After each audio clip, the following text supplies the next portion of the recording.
Good morning, I'm Caralee. And I'm Stacy. And we are with North Texas Networkers, a show about introducing interesting people across the DFW area. And I am so excited about who we have today. They are going to be some very special people who live in Uganda. And so we're going to be telling you about a project they have there called Gulu Park, and so many other things, awards they've won, and life stories they can share with us. We cannot wait.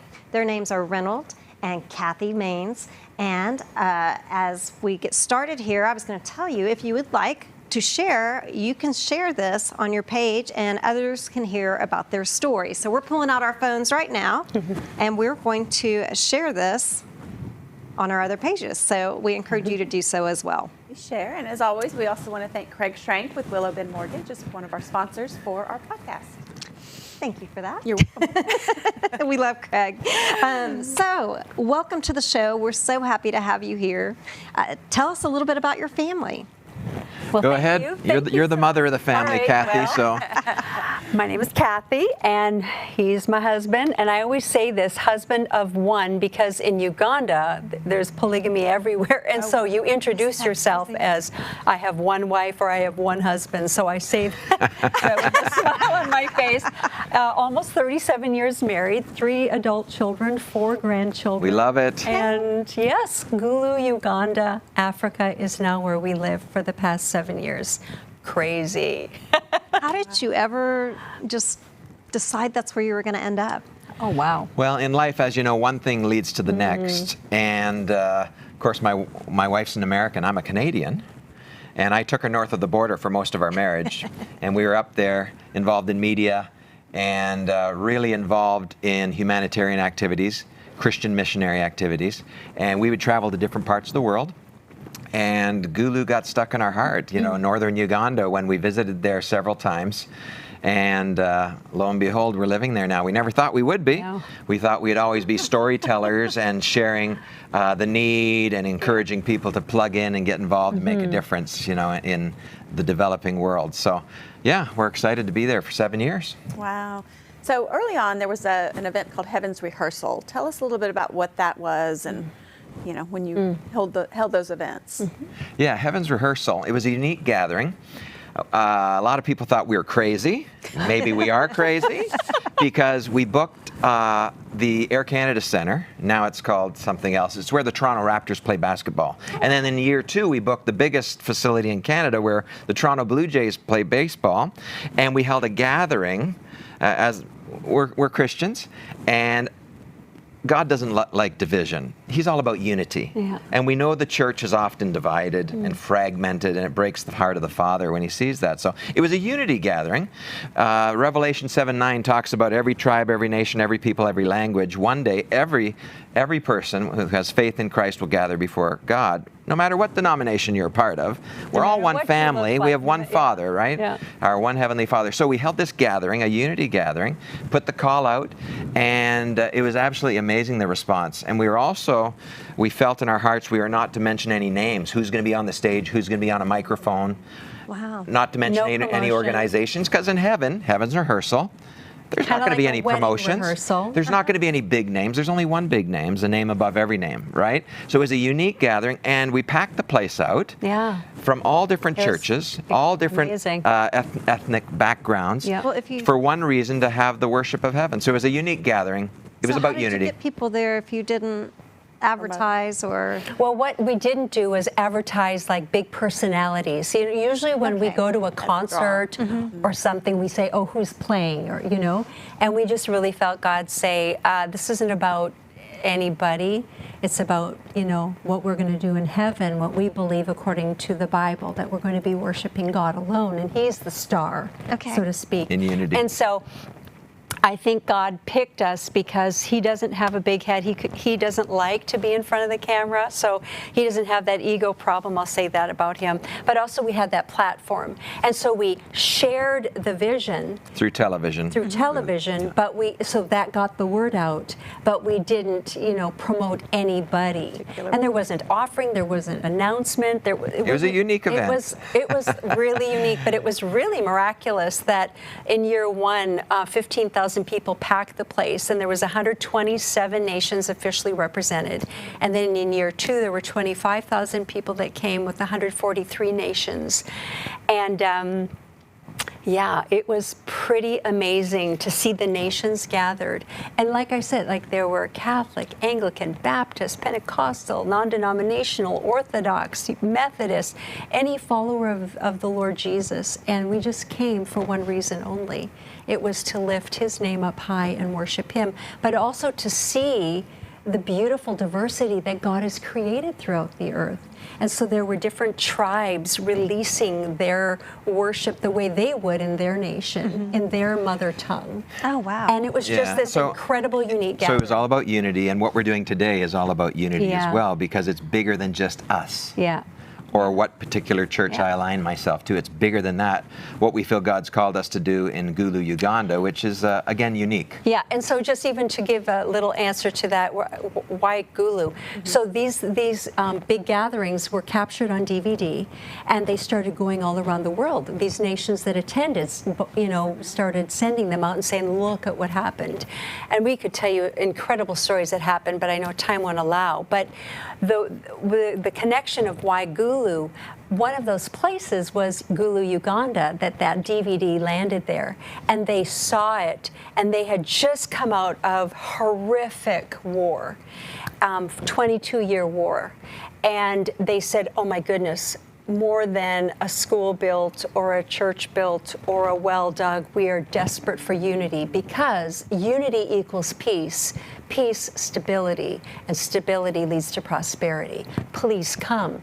And so that was kind of like a black and white invitation, really, saying, would you come with this message of unity, this heart of unity? Well, and unity's not a tangible. So, Right. a school or a church or something that's a tangible. So you've taken this thread of unity and made it into something that is tangible.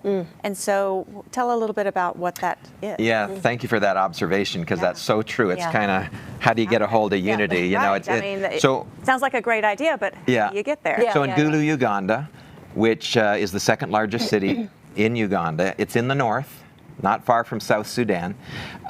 We were gathering with our advisory team, our Gulu advisory team, and really thinking and praying about it, talking about it. And we came to the point where we had to say, so unity, okay, so what? What does it do? We had been meeting with them, reconciliation meetings, just even moving from stranger to friend and from friend to family, just spending time. But what does it do? What does it look like? Does it help each other? What's the big deal, about unity? Yeah. Of course, if you read the Bible, you'll find out that it's a major theme in the New Testament. It's foundational. And unity's not up to your church leader, it's up to every individual to do something about it. First in your home, and then in your church, and then in your community. Yeah. But so what does it look like? What does it do? And we came to the point where looking at addressing a real need in the community. Sure, we can come to the mission field or to a developing country and say, this is what I have to offer, and they'll love it, they'll accept it, but what do they really need? And with the population, the majority of the population are children. If you can imagine, 50% of the population are age 15 and under. We're one of the youngest populations in the world, and there's nothing for children. And there's nothing for children to do. We're blessed here in North America where we can have beautiful community centers and parks, but we don't have that. That's a real foreign idea. But we felt, let's create a community recreational park. The leaders said that to us. We're losing our children. Yeah, we're losing our children. They're so concerned. And in a region of the world where people are concerned about just getting by or surviving, they don't have the infrastructure or the resources to invest in their children's lives. Like in Gulu, there's no libraries to speak of. There's no playgrounds to speak of. There's nothing for children to do. And so we came to this conclusion, let's build a community recreational park, and let's do the best we can, just because they're poor people. Let's not give poor things. No. Let's do the best we can, and let's create something phenomenal where we can see the whole community rise together and heal. Right? Right? Yeah. So let's show just a snippet of that. Trey, do you mind showing the Gulu Park video? We all want the best for our children. We want them to discover their talents, their passions, and dream of a bright tomorrow. We give them opportunities because children are our legacy, our responsibility, and our future. Where we live, in Gulu, Uganda, many children are forced to grow up quickly, taking on responsibilities that are far beyond their years. For 20 years there was war, and children were forced to fight. Thankfully, there is now peace, and Gulu has been rebuilt. But even though there are 150,000 children in our district, there is not one public playground for children to learn and play. We removed the AK-47s from our children, but we left them empty-handed. They may have the scars of war, but they must have a space to dream the dreams of a peaceful nation. After years of working together with community leaders, they asked us if we would join together to create a place for our children. We have recently bought land in Gulu and have started construction on a 20-acre community center, sports park, and playground. This artistic rendering features Phase 1, the Children's Park. This initiative by World Embrace is going to allow children of all ages to play again in Gulu. This is the best gift to our future, because the children are our future. This project will be self-sustainable. We will welcome thousands. Families, youth, and children will make memories together, laugh, dream, and explore new opportunities. Children will be mentored and encouraged through sports leagues, drama, dance, and music. Together, we can impact a generation and transform a city. We, the leaders and the community of Gulu, support this project wholeheartedly. You know, that's so amazing, but I can't help but miss or not miss him saying that the kids had guns, that they removed AK-47s from their hands. Tell us how that's changed their lives, where they've come from. Northern Uganda went through a very difficult times. A lot of people here in the States heard of Joseph Kony and the Lord's Resistance The Army. invisible children that Oprah Winfrey had highlighted on his program. Several years ago. But during those years, there were 66,000 children abducted, if you can imagine. Over 100,000 people killed. Over 90% of the population of the North had to leave their villages and move to IDP camps, to internally displaced persons camps, where there was disease and violence. It was a very, very difficult time. And that just ended in 2007. And they've been trying to put their life back together in the North. It's been very challenging, and we feel so privileged to be there at that time. So we really believe this is going to be so healing for the community, where people can experience community, experience love, can experience the presence of Jesus, can experience just learning something that they never had an opportunity to learn. You got to realize most of the people in northern Uganda still live in mud huts with grass thatched roofs, circular, a cow dung floor, and they live in there, most of the people. Yes, we do have block homes with tin roofs and things like that as well. But I would encourage people to Google Gulu, G-U-L-U, and you can find out a lot about that region of the world. It's a desperate region of the world that, yes, needs unity, but also needs people to help them, give them a hand up, not a handout. We really see this as a hand up. At Gulu Community Park, there's going to be a library. Imagine a library, right, with a children's movie theater. There's going to be something called Kid City. It's a 2/3 scale structure where kids can pretend they're a teacher. Dream about that. A politician, a mechanic, a tailor, and they can imagine and role play in the story zones, and there's going to be lots of things, lots of sports and activities when it's fully developed. We're still at the beginning.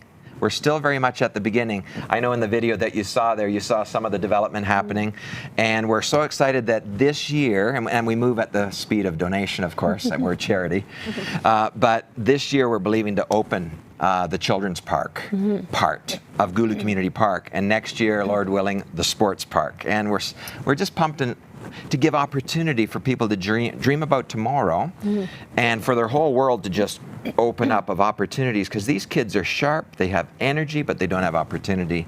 And I believe this is a template. Once we develop this model, we can see this go to other developing countries of the world and comparatively speaking, to build something like a 15-acre park, we can do it quite reasonably compared to if we did this in the United States. We can do so much, we can impact so much. And people keep wondering about Africa. It's the same problems year in and year out. We have to do something different. And this is something different. And we believe God's really going to use this to really elevate everyone in the community. Not only bringing emotional healing, physical opportunities, spiritual encounters. We're pumped and excited. Approach. We're committed to it, So the different aspects of the park, it seems like they've been very well thought out. So like the kids area, the kids play, or what is the importance of like the sports functionality of it? What do you see as that? We have such an energetic community in Gulu, extremely, because they're so young, right? There's not many white-haired guys like me in Gulu. The average age, as I said, is 15 and under, and 85% of the population are age 35 and under. And there's no organized community sports, no organized activities.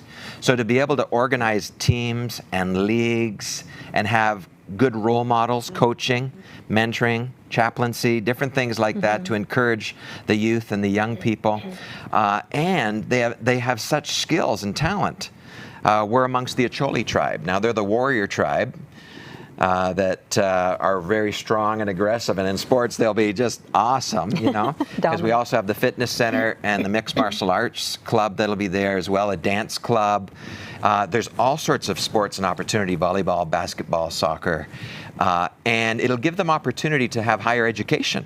We have a good friend of ours, Claire Lamono. She touched a basketball for the first time in Gulu when she was 14, and then played with the boys because there's only one basketball court in all of Gulu. 300,000 people, right? Wow. I mean, a huge number, but there's not much opportunity. So she had to learn to play with the boys.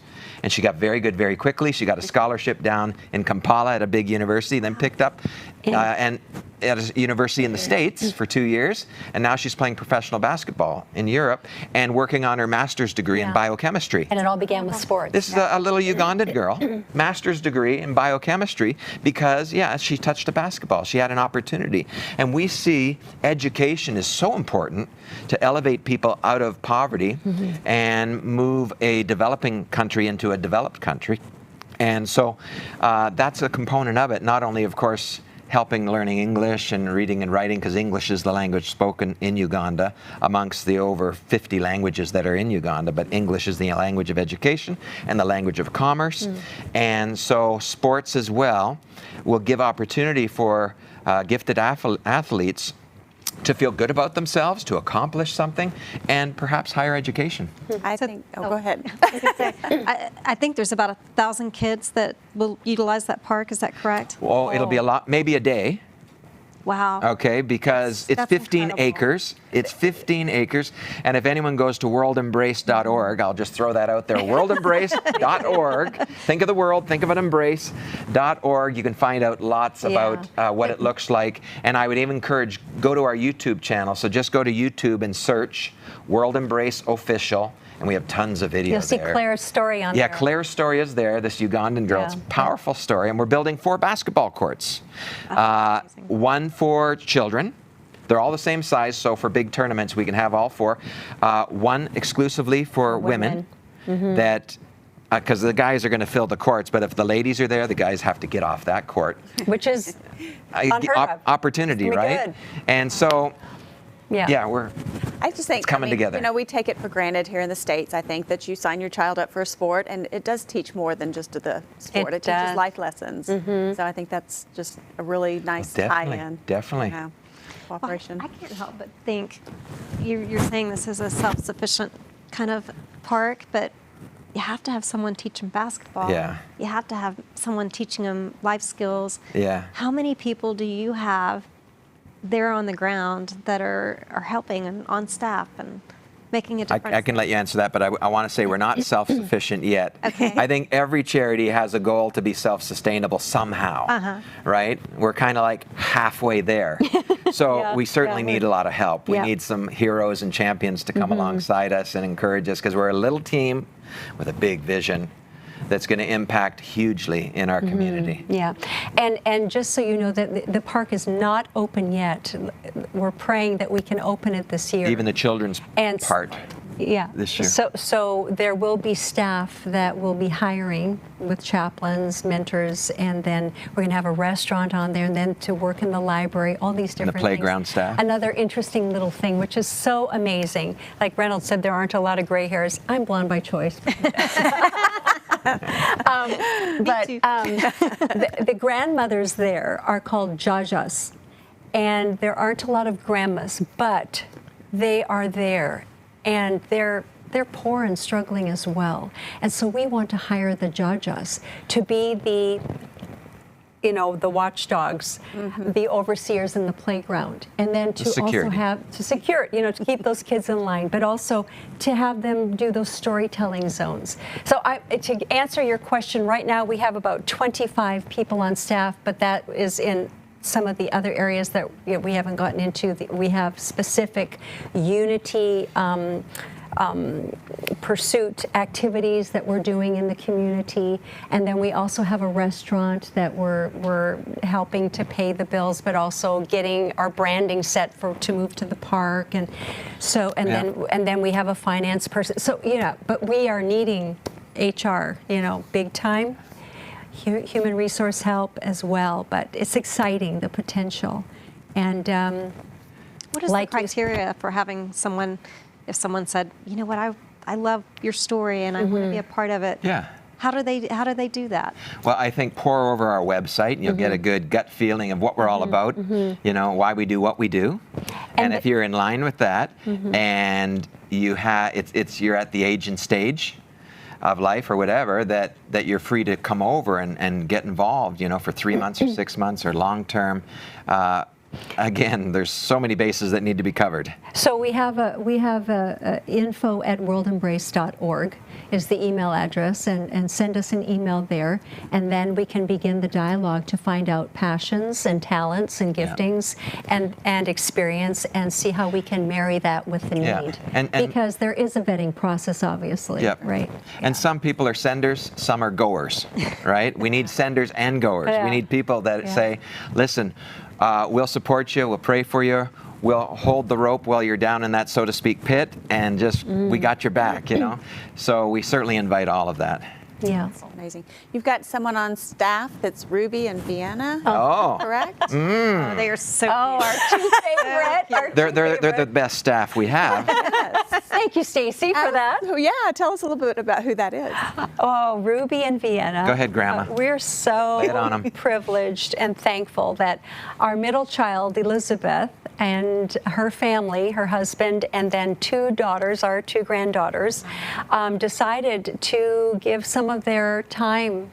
And so they've been with us for 5 years. And it's not just a family business. They bring a skill set, and in fact, the video that you just watched, our son-in-law produced. Oh, wow. Most of the videos that you see, that's his skill, so that saves us tens of thousands of dollars. And his skill is also designing the park. Yes, and all that designing the computer-generated images. He creates all that, so it's all in-house productions. Everything on our website. And then our daughter Elizabeth, she started the restaurant. But anyway, getting to the most important, Ruby and Vienna are our two granddaughters, and they have just been the favorite reporters on site. And so we have a couple of Ruby reports, we call them. And then Vienna, her younger sister, at the time that the latest Ruby report was made, she was 2.5. So Ruby was 6 and Vienna was 2.5. And so I don't know if if you want to see it, because I know we don't have time here, but to see that, make sure you go to the World Embrace Facebook page. And there's no adults doing the report. Yeah, they're doing the report. Or you can go to our YouTube channel, of course, World Embrace Official, and you'll see these two little sweethearts. It's the cutest video. We love it. But if I do an update, I get 1/10 of the viewership that if they do an update. Little kids, they far outshine us. Yeah, the only way they could be better is if they had a puppy. Yeah, exactly. Oh, there you go. Hey, maybe we'll add a puppy next time. Yeah, that's very true. But they represent, the demographic that are going to be at the park. Yeah. And the sky's the limit. The opportunities are amazing that your family. I mean, you're sitting here talking about your son being a producer and your kids doing reports and this and that, but your father started a ministry that's been the longest running faith show For 40 years? Yeah. That's daily, but he started television programming 59 years ago. My father, David Mainse, who has gone on to his heavenly reward right now, about in 2017. Back in 1962, he began Christian television in Canada. He was the first, because he was a local pastor, and he began to see these antennas popping up on roofs of homes and thought, I'm not Santa Claus, but maybe I can get in that way through antennas. And that's black and white television, one channel back then, people would have, and he got a 15-minute segment between the news and the Late Show. Late Show, yeah. And so, and as long as he had good music, they allowed him to keep coming in. So my mother was very musical, and her brothers, and that's how it started. And it's historic in Canada right now, is the longest running daily program. Yeah. And so he had a huge heart for people, loved people. He wasn't an entertainer. He was just a passionate person that loved people and very gifted by God in communication and knowledge, and just able to really connect people in. And it was really interesting when he did pass away. Like I had alluded to earlier, the program is on a secular station nationwide, not just a Christian television station. And so, and it was live. It is live. And when he passed away, one of the national newspapers, the National Post, the headline that they put, David Mainse, Hero of Love. And I thought, what a legacy. Yeah, so he lived life well. He just loved people. He loved God and he loved people. And whether you were a follower of Jesus or not, the national media captured it so powerfully. And so this is the legacy that we have the privilege of carrying on. And interestingly enough, his father's father, so your grandfather, was a missionary in Africa. And so it's like it's full circle now. Sure. And so on one of those programs, my father-in-law presented that mantle, gave the his grandfather's Bible to him and prayed over him. It was just very interesting. Yeah. And very significant. And that word significant is important. It's important for all of us, even those that are listening right now. Success is good. It's good to be successful, but you want to be significant. Yeah. Because there's a lot of successful people that end their days with not many people attending their funeral and not much legacy, right? Success is not measured in a bank account, it's measured in lives. And that's when you move from success into significance. It's measured in relationships with your family first, right? Wow. In your community, in your nation, and to the outer parts of the world too, how you can impact and reach and be involved in all rippling circles that go out from you and impact lives. And that's where significance is important. And that's what Dad had. He didn't die a wealthy man, right? In fact, leading the charity, he kept his salary humble, always, and never bought a new suit. I mean, a tailor-made suit, it was always off the rack. Never bought a new car. Yet he was the most well-known Christian leader in Canada. He did it well, he did it right, and he loved people. And because he loved people, God flowed through him, and people felt encountered. They had an encounter, spiritual encounter, because we're all spirit beings. And sometimes that's never ignited, but it can be ignited. And sometimes it takes a person like you, to introduce Christ to people with a smile, with a handshake, with love, with just your presence where they know you care. Wow, very neat. There's another link, and I'd love to show a little bit about who you're affecting and the children and the villages. Do we have a minute to do that? Oh, yeah. Okay. Trey, do you mind playing that second link?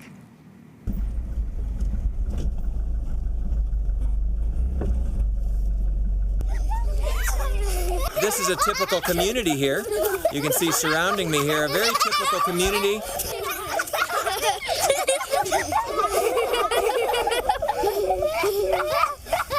This is Bosco. He works with us at World Embrace. He's been a great family member, and we've gotten very close over the last 4 years.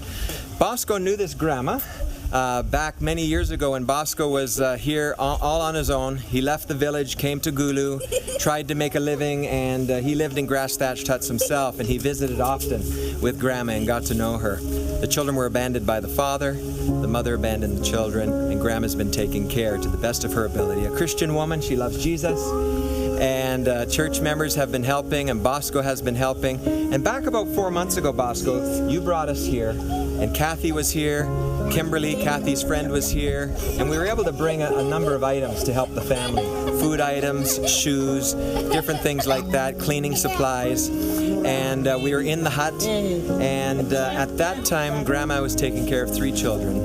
There was a little baby about 2 years old, very sick. The baby was straight as a board, was rigid, was suffering. The baby since has gone to be with Jesus, and Grandma's taking care of 2 children now. But during those last 2 months of the baby's life, they had food. They had food that the baby loved, and even while we were here, one of the siblings was feeding the baby some food and some crackers, and I think applesauce, and the baby was really enjoying it. Anak Doris, and this little one?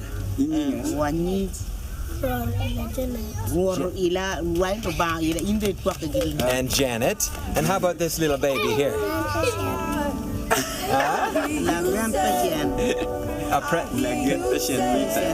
Lagan Patience Rita.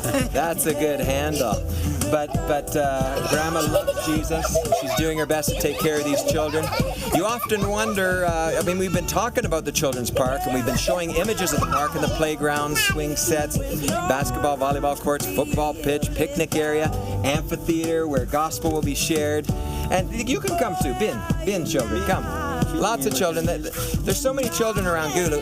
Half the population are age 14 and under. These are the children that will be coming to the children's park. And they will be enjoying a clean, safe environment where they'll encounter the love of Christ Jesus. I hear you say, look up, child. Hey, look up, child. Hey, look up, child. Such an amazing mission. I'm just so impressed with everything.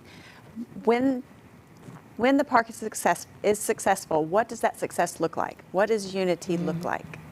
Wow. Well, I think what he was saying, it's touching lives, being able to have impact on a whole generation.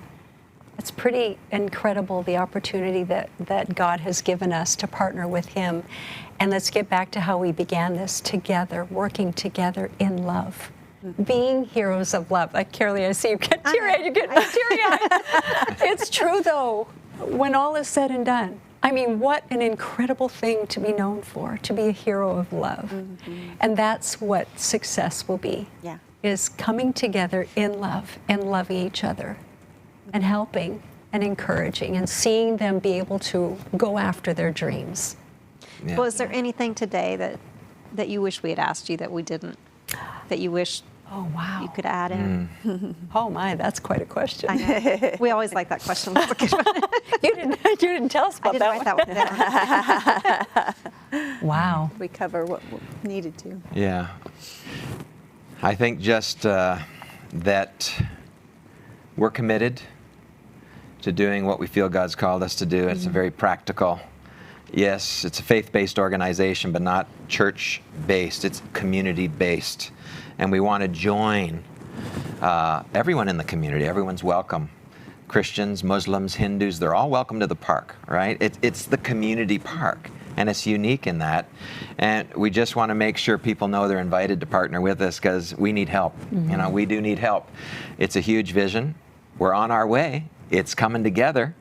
And I just believe, God will be just touching people's hearts to say, I'm going to look into this a bit more, maybe pray about getting involved with World Embrace. And you may not even be a believer as we believe, but you see the practicality of touching children's lives, babies, having a toddler town for little babies where they'll learn colors and numbers and blocks and play, because people develop through play, relationally and emotionally, and creativity flows out of play, and you can believe in that, a playground that's clean, safe, and supervised by these jajas, these grandmas, they're keeping an eye on the kids and making sure they're safe and happy.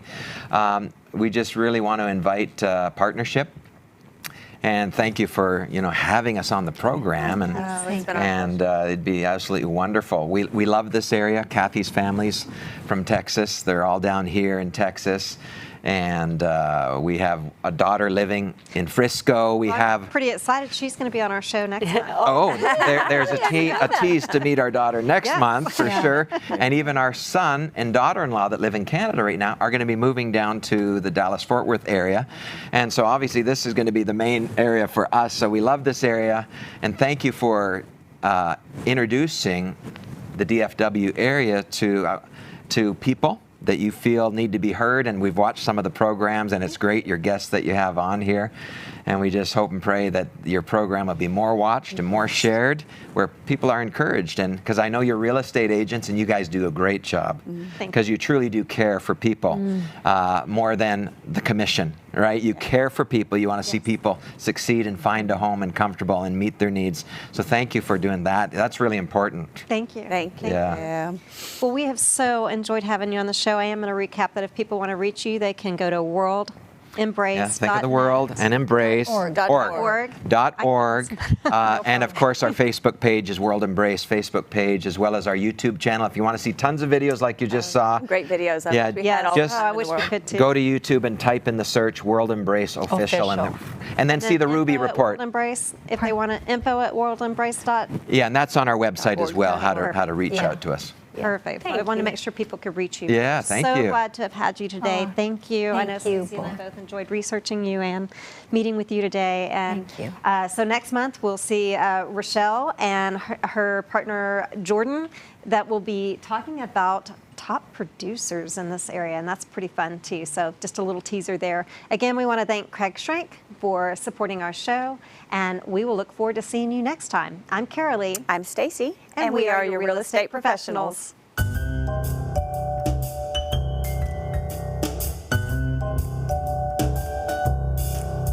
Thank you for joining us on North Texas Networkers. Visit our website, MariposaGroupDFW.com. That's MARIPOSA Group DFW.com for more information about the show and other resources. I'm Caralee. And I'm Stacy. And we are your real estate professionals.